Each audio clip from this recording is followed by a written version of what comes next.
नाज़रीन, अवामी न्यूज़ में खबरन जो सिलसिलो जारी है। इन वक्त असीं तव्हांखे खैरपुर खां ख़बर ॾींदा हलूं त PTI रहनुमा मोहब अली शाह लकियारी पंहिंजे रिहाइशगाह ते अवामी न्यूज़ सां ॻाल्हाईंदे चयो है त पीपल्स पार्टी ऐं नून लीग पाकिस्तान खे ॿिन्ही हथनि सां लुटियो है, एतिरो त करप्शन कयो अथि जो अवाम सोचे भी नथी सघे। हाणे पीपल्स पार्टी ऐं नून लीग वारा पाण खे बचाइण लाइ करप्शन जा पैसा बचाइण लाइ मुख़्तलिफ़ फार्मूला इस्तेमाल कनि पिया। इंशाअल्लाह हीअ हुकूमत बची न सघंदी। PTI ते कूड़ा इल्ज़ाम लॻाईंदड़ पाण खे साफ़ न सम्झनि, पाण खे बचाइण लाइ मौलाना खे इस्तेमाल कयो पियो वञे। PTI रहनुमा मोहब अली शाह लकियारी वधीक अवामी न्यूज़ सां ॻाल्हाईंदे चयो आहे त मुल्की सियासत हींअर टाइट लॻी पई आहे, फर्स्ट क्लास। हिन चोरनि ऐं धाड़ेलनि खे तो कढियो अथनि ऐं इंशाअल्लाह ताला हिननि जो ख़ात्मो आहे।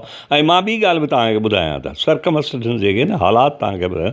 असां ॾिठो अयूब खान जो दौर बि, असां उन महिल ज़ुल्फ़िकार अली भुट्टो आयो त असां हुन सां गॾिजी पिया हुआसीं। हिकु कुदरती अमल अथव, हिकिड़ो मकाफ़ात अमल आहे हिननि जी।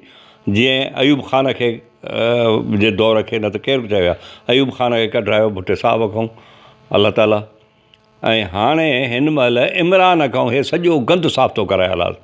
ऐं रुगो न इमरान खान बि इन में रुगो अकेलो बि न अथव, इन में असांजे आर्मी चीफ जो वॾो दख़ल अमल आहे। मुहबे वतन आहे, दलेर आहे, बहादुर आहे कमर जावेद बाजवा साहब।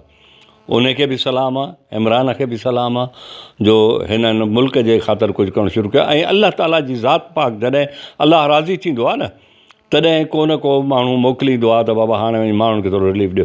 पर माण्हुनि खे बि सम्झणु खपे, क़ुर में आहे त जेकॾहिं तव्हां पंहिंजी क़िस्मत बटाइण नथा चाहियो तेसिताईं अलाह बि नथो बटेव। हाणे तव्हां बि सोचियो, अलाह हिननि ते पकड़ कई आहे ऐं हे जेके चोर धाड़ेल डाकू हुए उन्हनि खे अलाह साईं हाणे उन्हनि खे हिते शक जो कशियो आहे। पर अवाम बि सोचियो हाणे ताकी पंहिंजे मुल्क जे लाइ, पंहिंजे बच्चनि जे लाइ, पंहिंजे मुस्तक़बिल जे लाइ तव्हां सोचियो। असांखे हिन महिल जेको आहे अंदरूनी बि दुश्मन आहिनि, बैरूनी बि दुश्मन आहिनि। असांखे अंदरूनी दुश्मननि खे अवाम उथी पवंदो उनजे ख़िलाफ़ु, उनजे ॻिचे में हथ हूंदा। ऐं ॿाहिरिनि लाइ त पाक आर्मी वेठी आहे ऐं असांजी पाक आर्मी जेसीं ताईं अलाह उनखे सलामत रखे आहे तेसिताईं पाकिस्तान इंशाअल्लाह ताला सलामत रहंदो।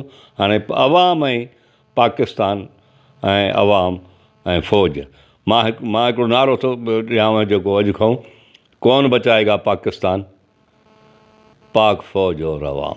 वधीक ख़बरनि ऐं तफ़सील जे लाइ विज़िट कयो असांजी वेबसाइट awamiNewsHD.com ऐं ॾिसंदा रहो अवामी न्यूज़ HD।